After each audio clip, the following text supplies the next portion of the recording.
السلام عليكم.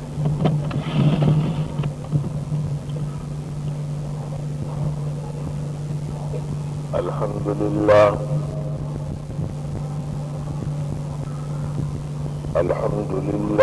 نحمده ونستعينه ونستغفره ونؤمن به ونتوكل عليه ونعوذ بالله من شرور أنفسنا ومن سيئات أعمالنا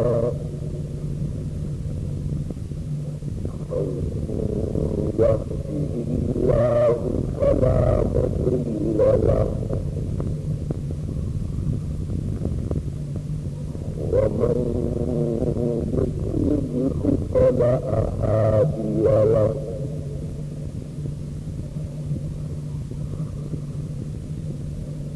ونشهد أن لا إله إلا الله وحده لا شريك له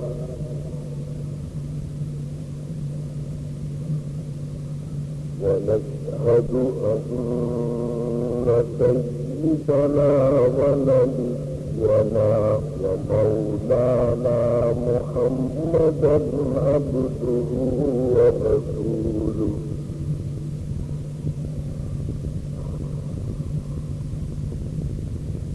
صلى الله تعالى على خير خلقه محمد وآله وأصحابه أجمعين.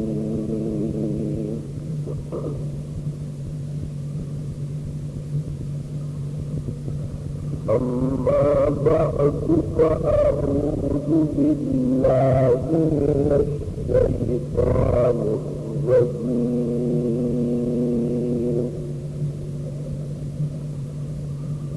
بسم الله الرحمن الرحيم.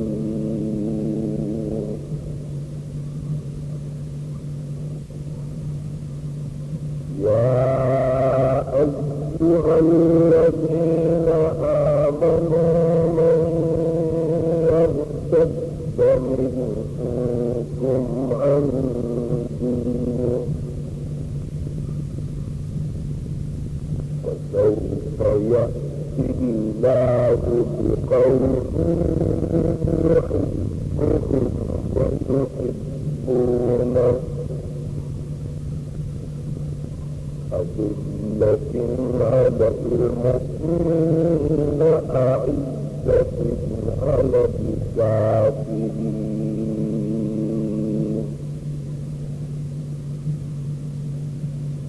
يجاهدون في سبيل الله ولا يخافون لومة لائم ذلك فضل الله يؤتيه من يشاء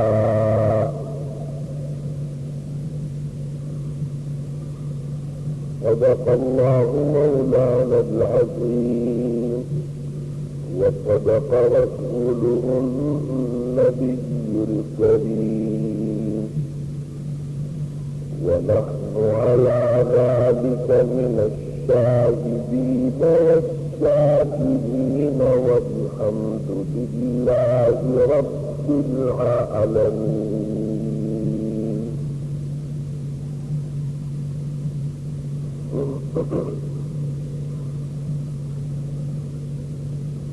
بزرگان محترم البرادران عزیز،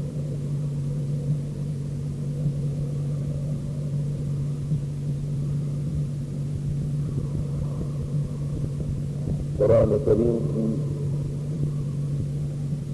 جو آیت میں نے تلاوت کی ہے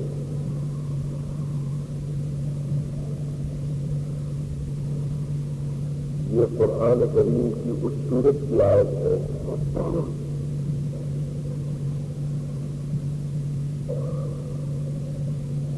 کہ جس سورت کے آغاز میں اور اس کی ابتدا میں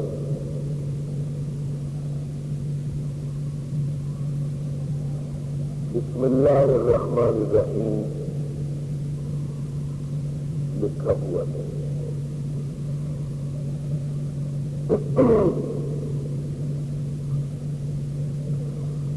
بسم اللہ الرحمن الرحیم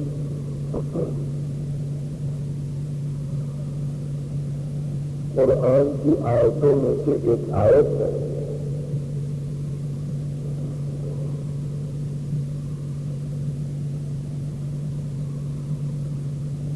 اور ایک آیت وہ ہے کہ جو سورہ سلیمان کے قرآن کریم نے جس کو اس طریقے پر ذکر فرمایا کہ انہ من سلیمان وانہ بسم اللہ الرحمن الرحیم ایک آیت.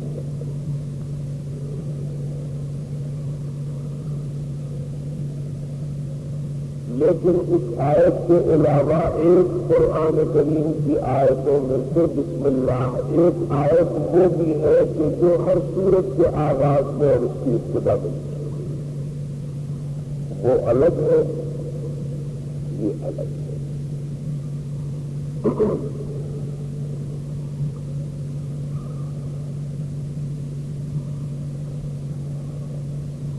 آپ تلاوت کرتے ہیں تو آغاز بسم اللہ سے کرتے ہیں،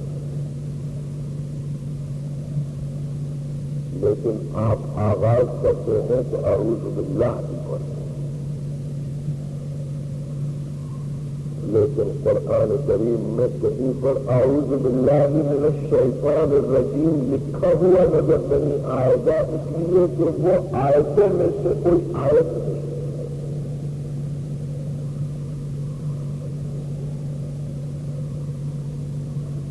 اور بسم اللہ الرحمن الرحیم ایک سورہ سلیمان میں جو ہے اس کے علاوہ جہاں جہاں بسم اللہ الرحمن الرحیم ہے یہ آیتوں میں سے ایک آیت ہے، لیکن یہ کسی سورت کا حصہ نہیں.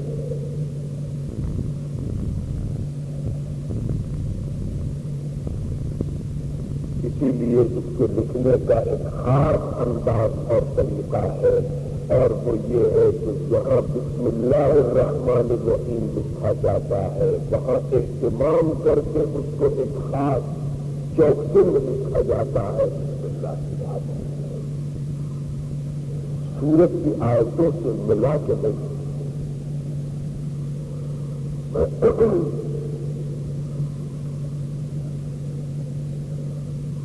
تو میں نے عرض کیا کہ یہ بسم اللہ الرحمن الرحیم جس سے ہر سورت کا آغاز ہو رہا ہے، لیکن ایک سورت ایسی ہے کہ جس کے آغاز اور ابتدا میں یہ آیت لکھی ہے.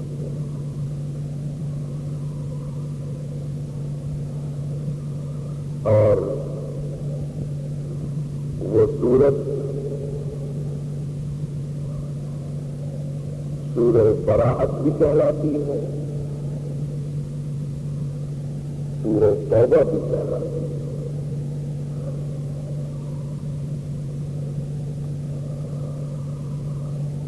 اور حقیقت جو ہے وہ یہ ہے کہ اس کے اندر بھی حکمت علماء نے لکھی ہے کہ اس سورت کے آغاز میں بسم اللہ نہ پڑھا جائے، اس میں کیا حکمت ہے بچہ.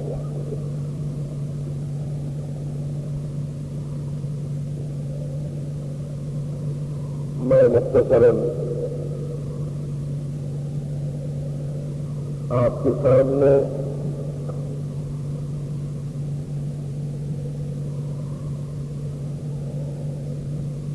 اس سورت کی ان آیتوں کے پس منظر کے بارے میں بعض باتیں مختصراً کرتے ہیں.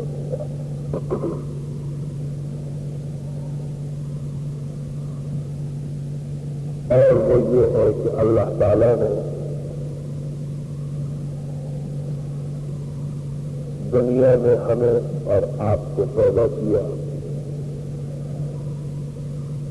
اس کائنات کو پیدا کیا،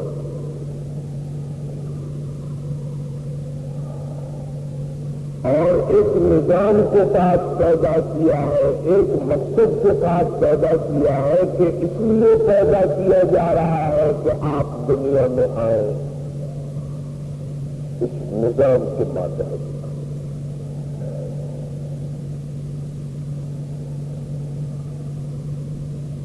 اور وہ کیا ہے؟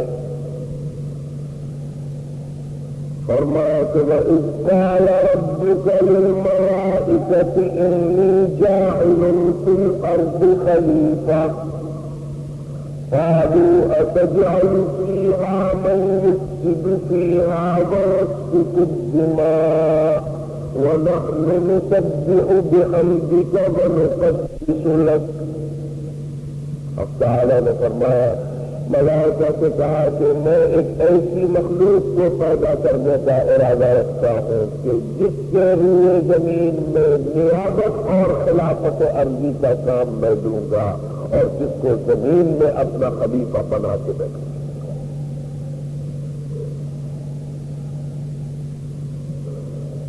ملائکہ نے عرض کیا کہ اے پروردگار، جہاں تک تیری تسبیح اور تیری تقدیس کا اور تیری حمد و ثنا کا تعلق ہے تو ہم تو ہر وقت تیری عبادت کے اندر اور تیری حمد و ثنا میں مشغول ہیں۔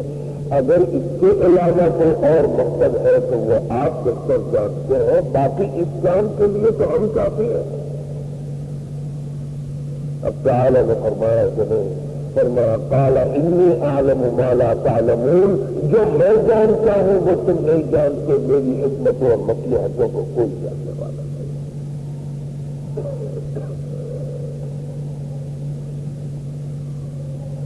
اور یہی وہ موقع ہے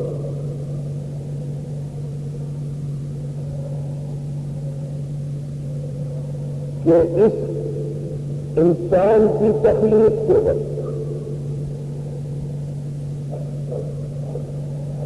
کائنات کی ہر چیز پر اس کی برتری ظاہر کرنے کے لیے، کائنات کی ہر مخلوق پر اس کا شرف ظاہر کرنے کے لیے حکم دیا گیا ہے کہ اس کو سجدہ کرو، اور وہ سجدہ تعظیمی ہے۔ اور اس کے اندر ایک ایسا استاد ہے معلم الملکوت جس کا لقب ہے کہ یہ بحث کرتا ہے نعوذ باللہ اللہ سے، یہ کہتا ہے کہ اے پروردگار، تو نے مجھے آگ سے پیدا کیا ہے، اس کو مٹی سے پیدا کیا، میں اس کی تعظیم اور تکریم کروں تو یہ تو ہو نہیں سکتا ہے۔ اس میں انکار اور اللہ کی بارگاہ سے راضی کر جاؤ۔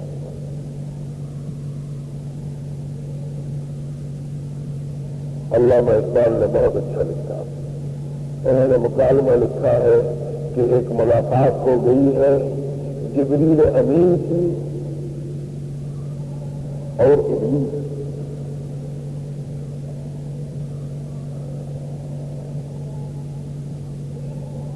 اور جب دونوں کی ملاقات ہوئی تو ایک دور تو ایسا تھا کہ یہ دونوں ایک دوسرے کے ساتھ تھے، اس لیے کہ ملائکہ کے ساتھ معلم الملکوت یہ شناسائی تعارف اور جان پہچان تو ہے۔ اللہ میں اقبال لکھتے ہیں کہ ملاقات ہوئی ہے تو جبریل امین نے حال احوال پوچھا ہے، فرمایا کہ ہم دونوں دیری نہ کہتا ہے جہان رنگ بو۔ اے میرے پرانے دوست، تو جس دنیا کے اندر اپنی سرگرمیوں میں مصروف ہے، ذرا یہ تو بتا کہ وہ جہان رنگ بو ہے کیسا؟ ہم دونوں دیری نہ کہتا ہے جہان رنگ بو، اور ابلیس جواب دیتا ہے، فرمایا کہ سوز و ساز و درد و داغ و جستجو جو آرزو، جس کائنات کے اندر جس جہان میں میں رہتا ہوں وہاں کا خلاصہ جو ہے وہ یہ ہے، سوز ہے، ساز ہے، درد ہے، داغ ہے، تمنائیں ہیں، آرزویں ہیں، لوگ اسی کے اندر لگے ہوئے ہیں، بس یہ اس جہان کی مختصر تعریف۔ فرما کہ ہم دمے دیری نہ کہتا ہے جہاں رنگ بو سوز ساز درد داغو جستجو جو آرزو. جبریل امین کہتے ہیں کہ تیری حالت سے مجھے بڑا رحم آتا ہے اور میں یہ سوچتا ہوں یہ جو تیرا ایک تیرے اوپر داغ لگ گیا ہے کہ تو نے اللہ کے آگے نافرمانی کی ہے، کیا تیری اس غلطی کی کوئی تلافی ہے؟ تو کر سکتا ہے کوئی تلافی؟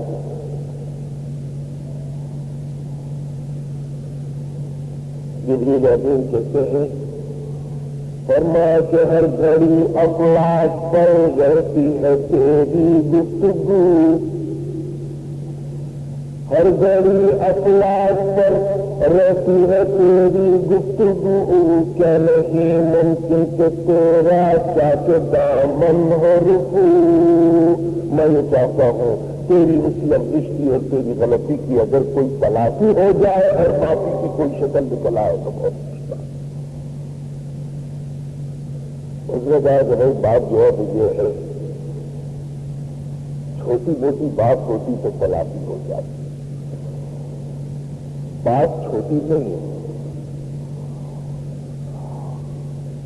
اور ابلیس اپنے اس اصول پر قائم ہے کہ جس اصول کی بنیاد پر اس نے اللہ کے آگے سرکشی کی، ابھی تک بھی اس کے دماغ کو خناس نکلا نہیں.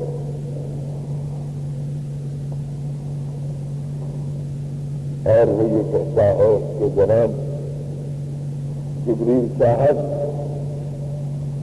آپ کو پتہ نہیں ہے اصل میں راز کیا ہے. فرما کہ اے جبریل تو اس راز سے واقف نہیں، اے جبریل تو اس راز سے واقف نہیں، کر گیا سرمست مجھ کو ٹوٹ کر میرا شبو. دنیا میں جن لوگوں کے پیارے سلامت ہے اور جس کے اندر وہ جان بھر کے پیتے ہیں تو دنیا میں سرمستی ثابت کیا مجھے، لیکن تجھے نہیں معلوم وہ جو بچہ کو جس وقت میں نے انکار کیا ہے گویا میں نے اپنے پیالے کو توڑا. لوگوں کے ثابت پیالے سرمستی کا سبب بنتے ہیں، میرا پیالہ جب ٹوٹا تو میری سرمستی میں آج تک اسی کی سمجھتی. اے جبریل تو اس راستے واقف نہیں، کر گیا سرمست مجھ کو ٹوٹ کر میرا ثبوت. اور اب یہاں میری گزر ممکن نہیں، ممکن نہیں، اب یہاں میری گزر ممکن نہیں، ممکن نہیں. کس قدر خاموش ہے یہ عالم بے کا حقوق. اب یہاں پر میرا کوئی سوال نہیں ہے کیسی معافی، کیسی تلافی، اور کیسا اب تو چاہتا ہے کہ میرا چاک دامن رفو ہو جائے. اب اس کا کوئی سوال نہیں. اب یہ کر رہا تھا جبریل امین نے ایک بات کہہ کے ختم کیا ہے اور یہ کہا فرما کہ کھو دیے انکار سے تو نے مقامات بلند. اللہ نے جو مرتبہ اور مقام تجھ کو عطا فرمایا تھا کہ ملائکہ کی استادی کا شرط تجھ کو حاصل تھا، ایسے بلند مقام تو نے حاصل، جو چیزیں حاصل کو تو نے کھو دیے. کھو دیے انکار سے تو نے مقامات بلند. چشم یزدان فرشتوں کی رہی کیا آبرو.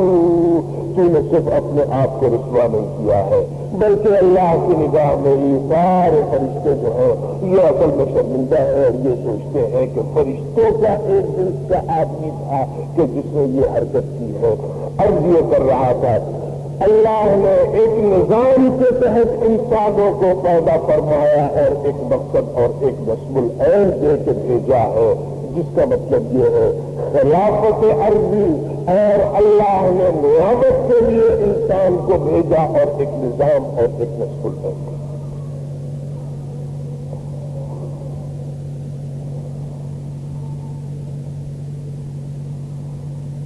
دنیا میں ایک فرد ہو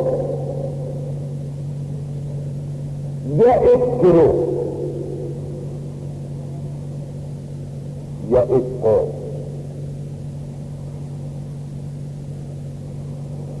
بعض اصول ایسے ہیں کہ جو فرد کے لیے بھی قوم کے اور اس سے نہ قومیں بچتی ہیں نہ افراد.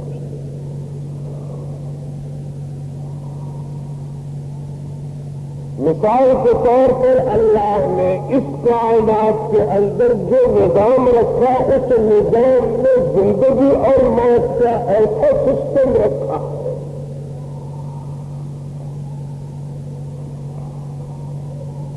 کہ یہ سسٹم صرف یہی نہیں ہے کہ میرے اور آپ کے لیے ہے کہ آج میں زندہ ہوں کل مر جاؤں گا اور اس سے پہلے میرے بزرگ دنیا سے چلے گئے اور اس سے پہلے اور ان کے بزرگ چلے گئے.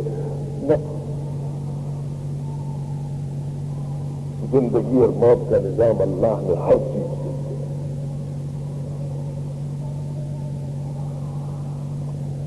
جس طرح انسانوں میں آپ کو زندگی اور موت نظر آتی ہے اسی طریقے سے علماء نے لکھا ہے کہ ہر چیز میں زندگی ہے ہر چیز میں موت.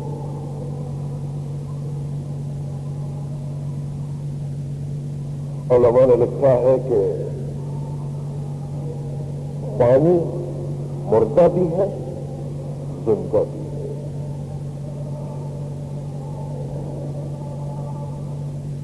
انسان کی زندگی کا دار و مدار اس چیز پر ہے کہ جس جو آپ کو نظر نہیں آتی لیکن آپ جانتے ضرور ہیں اس کو. آپ کہتے ہیں کہ جب روح نکل گئی تو موت طاری ہو گئی.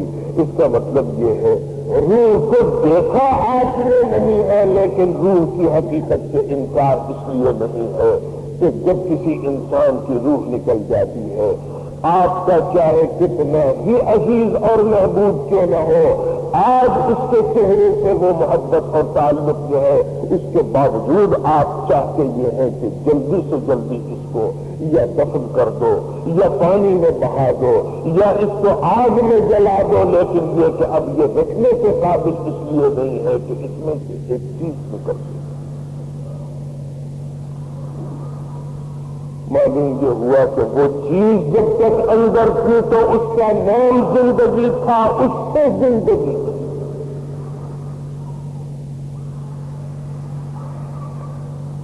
بس. عرض یہ کر رہے ہیں کہ اللہ نے جو نظام موت اور زندگی کا رکھا ہے اس میں زندگی کے لیے روح کا ہونے دیں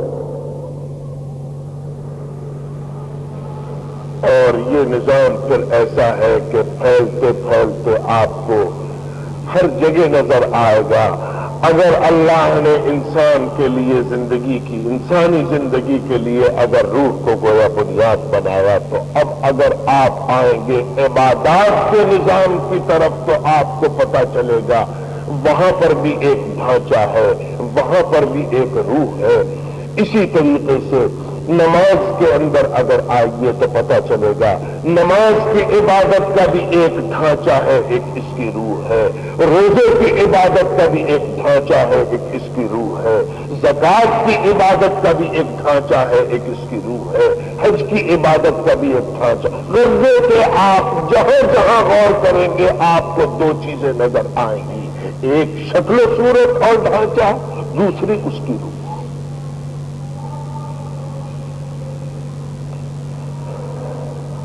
علماء نے لکھا ہے کہ جس طرح اللہ نے ہر چیز کے لیے ایک روح پیدا فرمائی ہے اسی طرح ہر ذرے کے لیے اللہ نے ایک روح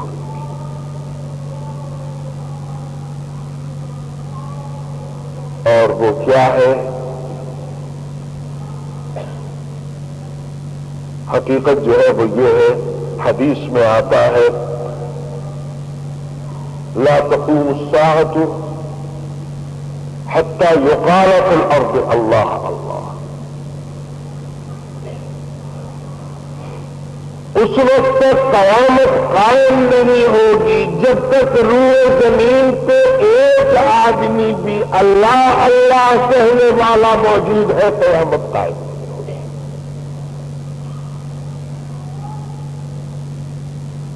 اور آپ کو معلوم ہے کہ قیامت کیا ہے؟ قیامت بھی تو موت ہی کا نام ہے۔ یعنی اگر ایک آدمی دنیا سے جاتا ہے اور رخصت ہوتا ہے تو اس کا مطلب یہ ہے کہ اس ایک آدمی کی تو قیامت ہو گئی۔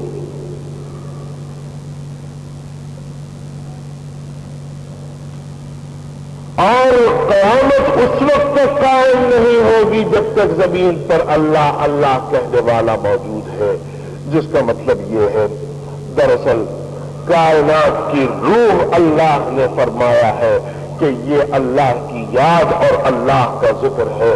جب تک یہ روح زمین پہ ہو رہا ہے اس وقت تک اس کائنات کو اس کے بے موت اس کے اوپر طاری ہونے والی نہیں ہے اور موت واقع ہونے والی نہیں ہے، جس کا مطلب یہ کائنات کی روح اللہ نے اپنے ذکر کو کرا۔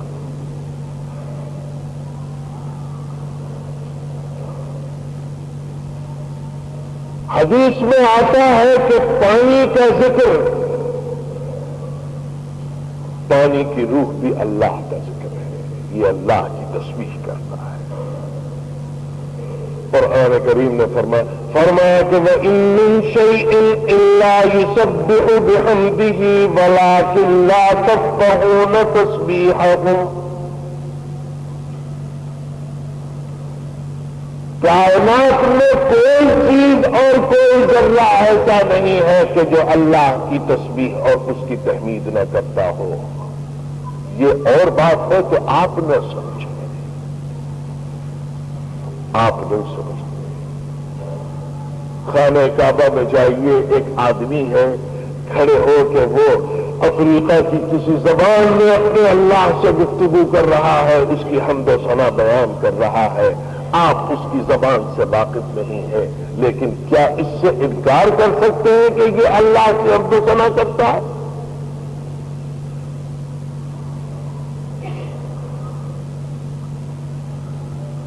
اور لوگ تو اصل میں ہر چیز کی غلط تعبیر کرتے ہیں، غلط مفہوم نکالتے ہیں۔ اللہ تعالیٰ نے اپنی نشانیوں میں سے بہت سی نشانیاں فرمایا کہ اللہ کی نشانیوں میں سے ایک ہے کہ وَمِنْ آيَاتِهِ أَنْ خَلَقَ لَكُم مِّنْ أَنفُسِكُمْ أَزْوَاجًا لِتَسْكُنُوا إِلَيْهَا وَجَعَلَ بَيْنَكُم مَّوَدَّةً وَرَحْمَةً۔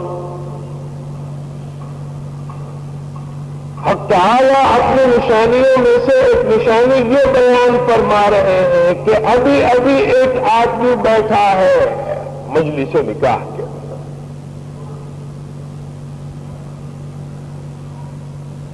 ابھی اس نے قبول نہیں کیا ہے،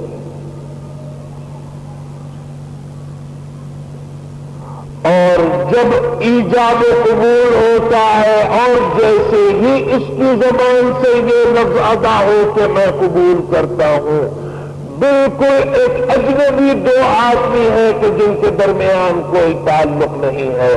حق تعالیٰ فرماتے ہیں یہ میری نشانیوں میں سے ایک نشانی ہے کہ وہ کہتا ہے میں نے قبول کیا، اور میں ان دونوں کے دلوں میں جو محبت پیدا فرماتا ہوں، غور کرو تو تمہیں پتا چلے گا کہ یہ میری نشانیوں میں سے ایک نشانی۔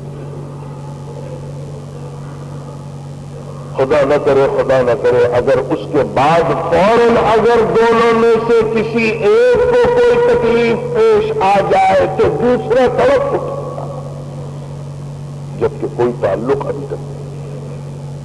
حق تعالیٰ فرماتے ہیں اگر میری نشانیوں کو بھی اگر تم چاہتے ہو کہ دیکھو اور غور کرو تو اس پہ بھی غور کرنا کہ یہ دو دلوں میں اچانک محبت کیسے۔ اور فرما وَمِنْ آیَاتِهِ ومن آياته أن خلق لكم من أنفسكم أزواجا لتسكنوا إليها وجعل بينكم مودة ورحمة.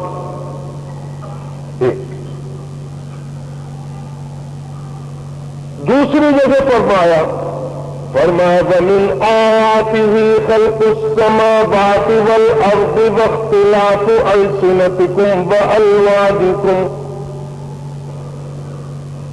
میری نشانیوں میں زمین اور آسمان پر جب تم غور کرو تو یہ بھی دیکھ لو کہ میں نے تمہاری زبانیں بھی مختلف بنائی.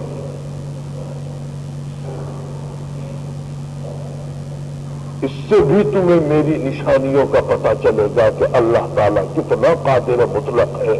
ایک ہی جیسی مخلوق ہے لیکن اللہ نے بے شمار ان کو بولیاں اور زبانیں عطا کی. ایک ہی قائد ہے لیکن اللہ نے بے شمار ان کی رنگتیں رکھی. کسی کی پیلی چمڑی رکھی, کسی کی گوری رکھی, کسی کی سیاہ رکھی, کسی کی گندم گو رکھی, جس کا مطلب یہ ہے اللہ تعالیٰ اپنی نشانیوں کو جب بیان فرماتے ہیں تو فرماتے ہیں کہ جب لوگوں میں تمہیں زبانوں کا اختلاف نظر آئے تو اس پر اللہ کی حمد اور اس کی تعریف کرنا کہ دیکھو اللہ کیسا قادر مطلق ہے کہ اللہ نے ایک ہی قالب کو کتنی مختلف زبانوں سے فرمایا. اللہ تعالیٰ نے تو اختلاف السنہ اور زبانوں کے اختلاف کو اپنی نشانیوں پر غور کرنے کے لیے پیدا فرمایا تھا. ہم نے اور آپ نے زبانوں کے اختلاف کو کیا رکھے.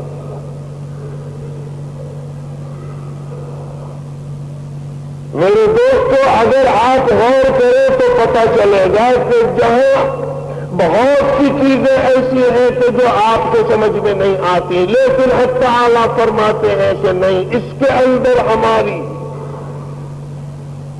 جو حکمت بالغہ ہے. ہم جانتے ہیں کہ بنی نوع انسان کے لیے اس کے اندر کیا بہتری اور کیا مفاد ہے. فرمایا کوئی ضروری نہیں ہے آپ ہر علاقے کی زبان کو آپ سمجھنے والے ہوں, آپ ہر علاقے کی زبان کو بولنے والے ہوں. نہیں, ہاں آپ جائیے سیروا فی الارض, زمین میں سیر کرو تو تمہیں پتہ چلے گا. تم اس بات پر گھمنڈ نہ کرنا کہ تم زمین کے کس حصے میں پیدا ہوئے ہو, اس لیے کہ دنیا میں کوئی انسان اپنے اختیار سے کہیں پر پیدا نہیں ہوتا.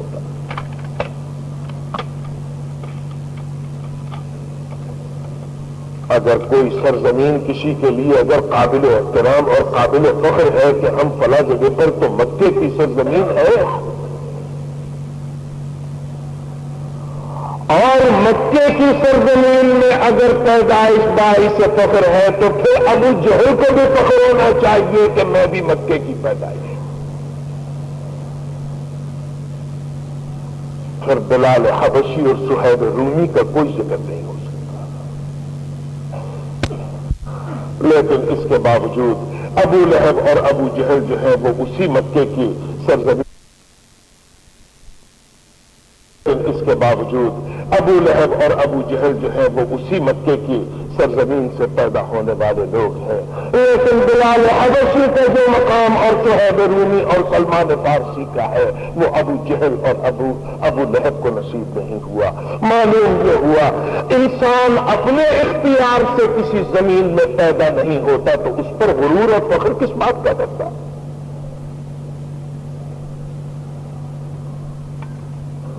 یہ بات میں اس لیے عرض کر رہا ہوں آج کے دور میں جہاں بہت سی چیزیں ایسی ہیں کہ انسان کے سکون کو غارت کر رہی ہیں, ان کے اندر یہ بھی ہے جناب میں فلاں زمین کا پیداوار ہوں. اچھا بھائی کہاں کے ہو؟ کہیں گے جی کہ ہم تو فرض کیجئے کوئی آدمی یہ کہے کہ جی میں تو یو پی کا رہنے والا ہوں.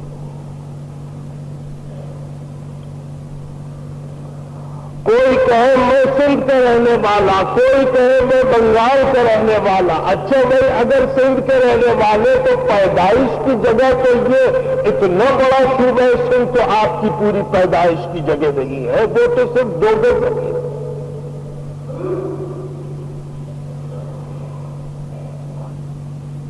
اگر قومیت بنانی ہے پیدائش سے تو پھر تو یہ بناؤ ہسپتالوں کے نام سے قومیت بناؤ کہ جی میری قومیت جو ہے بقائی قومیت ہے،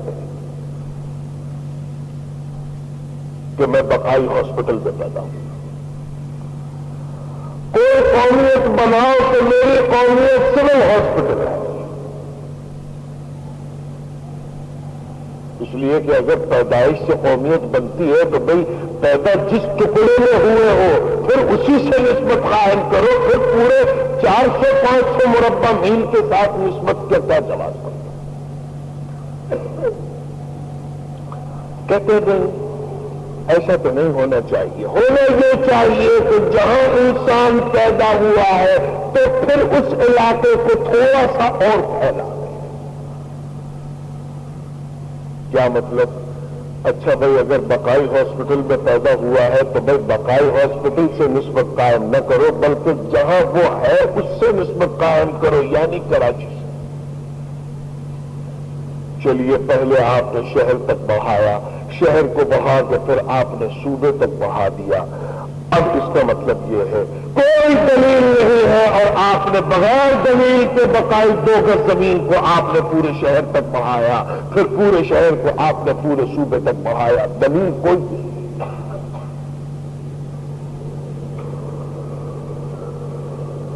ہم بھی آپ کی بات تسلیم کرتے ہیں، اگر دلیل کوئی نہیں ہے 2 گز زمین میں اضافے کی تو پھر ہم یہ کہتے ہیں جس طرح آپ نے صوبے تک آپ نے زمین کو وسعت دے دی ہے، اللہ اور اس کا رسول یہ تعلیم دیتا ہے صوبے تک بھی محدود نہ کرو، یہ ساری زمین اللہ کی ہے، اپنی قومیت کو پھر پوری زمین سے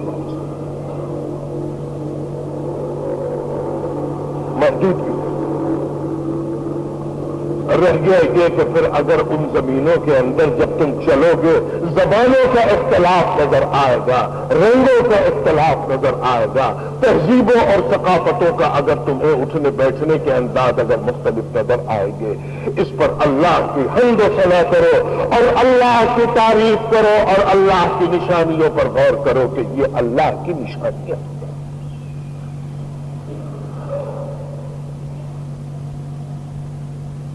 عرض یہ کر رہا تھا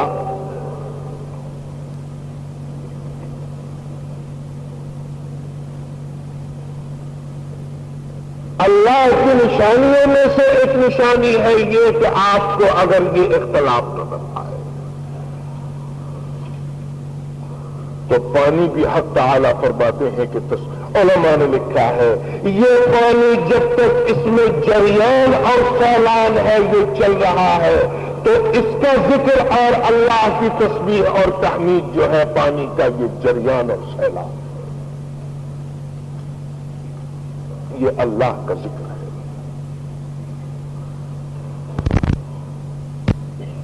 آپ اس ذکر اللہ کو اس جریان اور سیلان کو اگر پانی سے منقطع کر دیں گے یہ پانی کی موت ہے۔ کیا مطلب؟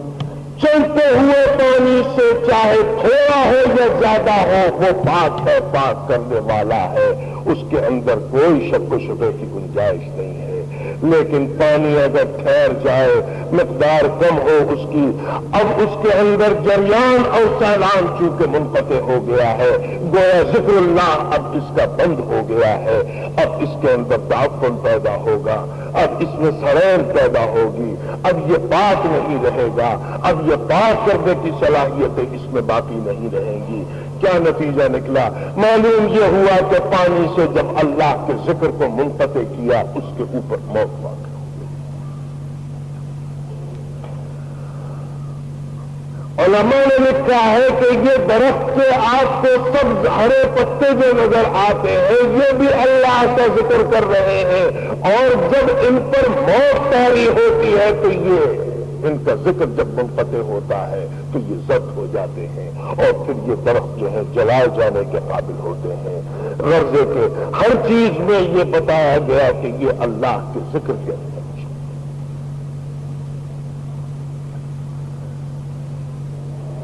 لیکن یہ باتیں ایسی ہیں کہ بھئی آج کے دور میں اگر کریں تو کہیں گے کہ مولانا سائنس کے دور میں آپ کہاں یہ باتیں لے کے بیٹھ گئے کہ اللہ کے ذکر سے سارا نظام چل رہا ہے؟ لیکن نہیں میرے دوستو، آج اگر ایک کاشتکار کھڑے ہو کر یہ کہے مولانا نظام ذکر اللہ سے نہیں چلتا، نظام چلتا ہے گندم کے دانے سے، نظام چلتا ہے چاول سے، نظام چلتا ہے دال سے، روٹی نہیں ہوگی تو پیٹ نہیں بھرے گا، اور پیٹ نہیں بھرے گا تو بنی نوع انسان زندہ نہیں رہ سکتی، کس چکر میں آپ پڑے ہیں؟ قوم کو صحیح بات بتائیے کہ جناب اصل میں گندم جب تک نہ ہو اور گندم کا اگانے والا نہ ہو، ایک کاشتکار یہ کہتا ہے کہ جی اصل میں سارا نظام مجھ سے چل رہا ہے۔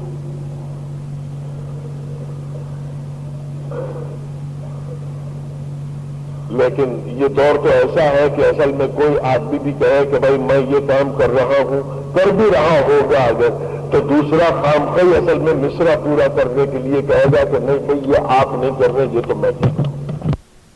اگانے والے کا اگر دعویٰ یہ ہے کہ جب تک میں غلہ پیدا نہ کروں اس وقت تک کائنات کا نظام نہیں چل سکتا، تو کراچی کا تاجر کھڑے ہو کے کہے گا کہ میاں بس جاؤ تم اپنی زمینیں اور اپنا غلہ لے کے بیٹھو وہاں پر، یہ ڈھیر کا ڈھیر تم پیدا کر دیتے ہو، چٹانوں کی چٹانیں تم لگا دیتے ہو گندم کی اور غلے کی، یہ اس سے کیا ہوتا ہے؟ جب تک میں آج ٹیلی فون لے کے نہ بیٹھوں اور بھاؤ نہ پوچھوں اور میں اس کے اندر اپنا پیسہ نہ لگا کے گو ڈاؤن میں جمع نہ کروں، دکانداروں کو بیچوں نہیں، اور اس کے بعد تقسیم کا یہ نظام نہ ہو جائے، تمہارے اگا لینے سے کون سا فرق پڑے گا؟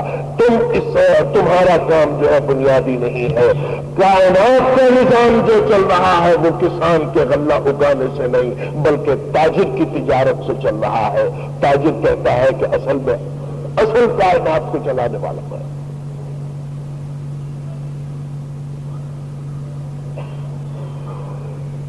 اگر تاجر میدان میں آئے گا تو پھر ہمارے یہاں سیاستدان کہاں پیچھے رہے گا؟ وہ یہ کہے گا کہ بھائی نہ غلہ اگانے والا اس کائنات کو چلا سکتا ہے، نہ تاجر تجارت کرنے والا اس کائنات کو چلا سکتا ہے، میرے پاس جب تک کرسی سیاست نہ ہو، میرا انتظام اور انصرام نہ ہو، میرے ہاتھ میں پاور نہ ہو، میں دیکھوں کاشتکار زیادتی تو نہیں کر رہا ہے، میں دیکھوں کہ تاجر جو ہے وہ حد سے زیادہ تجاوز تو نہیں کر رہا ہے، جب تک کہ وہ نظام کے جس کو بیٹھ کے سب کو کنٹرول کیا جاتا ہے میرے ہاتھ میں نہ ہو، اس کا دعویٰ یہ ہے نہ کاشتکار ذمہ دار ہے نہ تاجر ذمہ دار ہے، وہ یہ کہتا ہے کہ اصل میں کائنات کا نظام سیاست۔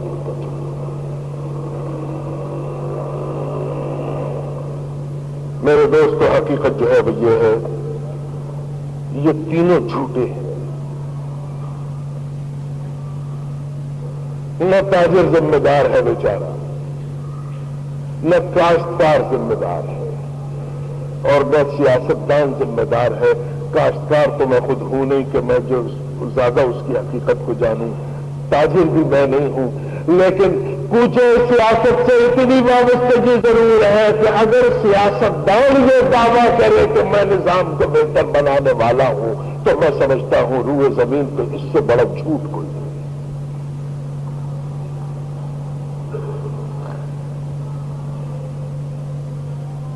اب تعالیٰ یہ دعویٰ فرماتے ہیں کہ یہ جتنے بھی دعوے ہیں کائنات کو چلانے کے، یہ سب باطل دعوے ہیں۔ کائنات کو چلانے کا اصل ذمہ دار اور اصل ذات جو ہے وہ کوئی نہیں ہے۔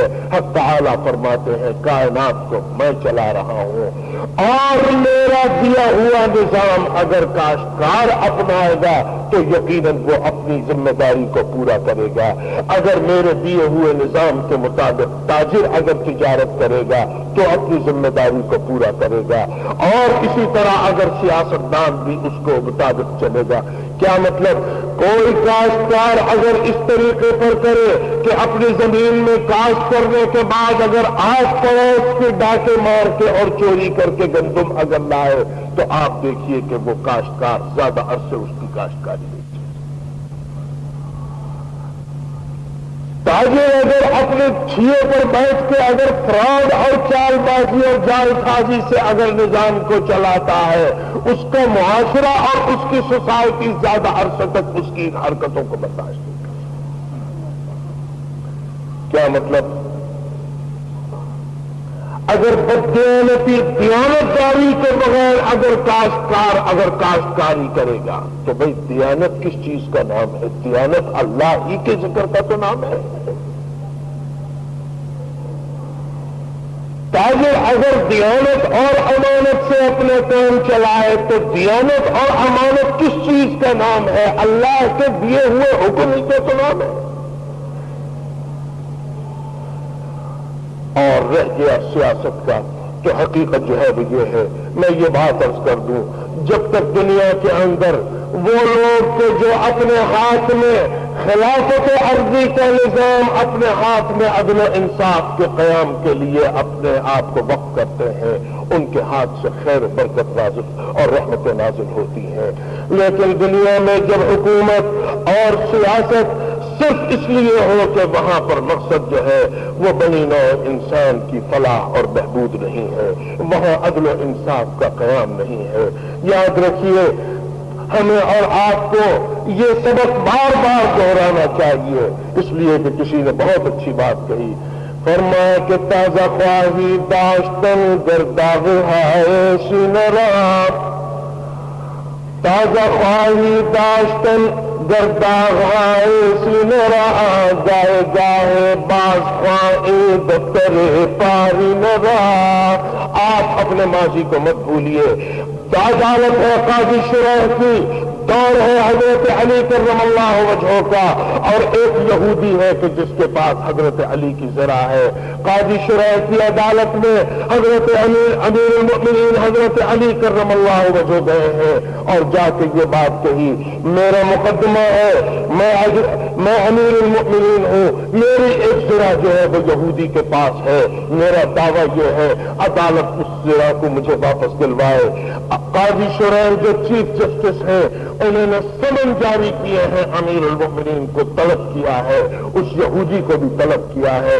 وہاں پر کوئی ہٹو بچوں کی سزا نہیں ہے، وہاں پر کوئی اہتمام نہیں ہے، عدالت کے جس حصے کے اندر مدعی کو کھڑا کیا گیا مدعا کو بھی اسی مقام پر برابر کھڑا کیا گیا ہے۔ قاضی شرح کہتے ہیں آپ امیر المؤمنین ہیں، آپ کا منصب عالی ہے، آپ کا مقام بلند ہے، یہ عدالت ہے، یہاں پر کسی کا کوئی بلند اور کوئی چھوٹا نہیں ہے، یہاں پر سب برابر ہے۔ آئیے مقدمہ کیا ہے؟ حضرت علی فرماتے ہیں میری ذرا اس کے پاس ہے، وہ کہتا ہے کہ نہیں یہ ذرا تو میری ہے۔ حضرت علی سے پوچھا جاتا ہے کہ کیا آپ کے پاس کوئی گواہ ہے؟ حضرت علی فرماتے ہیں کہ کیا میں آج اس قابل بھی نہیں کہ میری بات پر اعتبار اور بھروسہ کر کے آپ اطمینان کر لیں؟ قاضی شرح فرماتے ہیں کہ نہیں، بات یہ نہیں ہے کہ آپ کی بات کا اعتبار نہیں، آپ کی بات کا پورا اعتبار ہے، آپ کے منصب اور مقام سے کون واقف نہیں، لیکن اے امیر المؤمنین آج عدالت کے اندر جو مقدمہ ہو رہا ہے یہ قیامت تک کے لیے امت کے سامنے اور مثال رہے گا۔ آنے والے دور کے اندر ہر مدعی امیر المؤمنین نہیں ہوگا اور ہر مدعا علیہ یہودی نہیں ہوگا، جس کا مطلب یہ رابطے کی کارروائی تمام پوری کرنے یا کوئی بھی ہو، آپ کے پاس اگر شہادت ہے کہ یہ ذرا آپ کی ہے تو آپ کی۔ حضرت علی رضی اللہ عنہ سوچ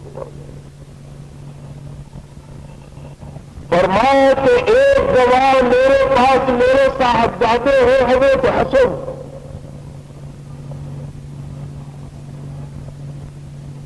اور ایک یہ میرا غلام ہے، یہ دو گواہ میں عدالت میں پیش کریں۔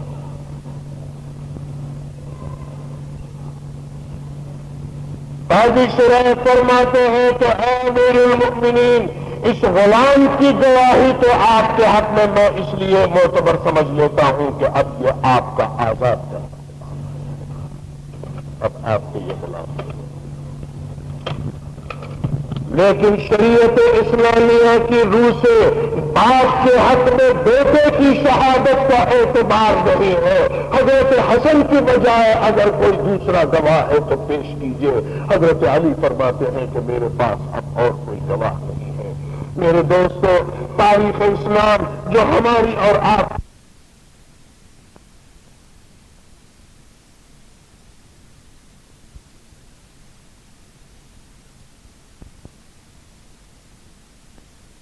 کہتے ہیں کہ اگر آپ دو گواہ نہیں اگر فراہم کر سکتے تو آپ کا دعویٰ جو ہے وہ معتبر نہیں سمجھا جائے گا. ذرا اسی یہودی کے پاس رہے گی آپ کو طلب کرنے کا کوئی.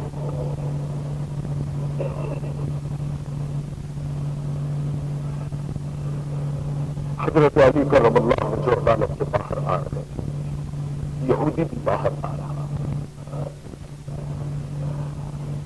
ہیڈ آف دی اسٹیٹ اپنے ملک کی سپریم کورٹ سے اور اپنے ملک کی عدالت سے مقدمہ ہار کے آ رہا ہے اور ایک یہودی جو ہے وہ مقدمہ جیت کے آ رہا ہے.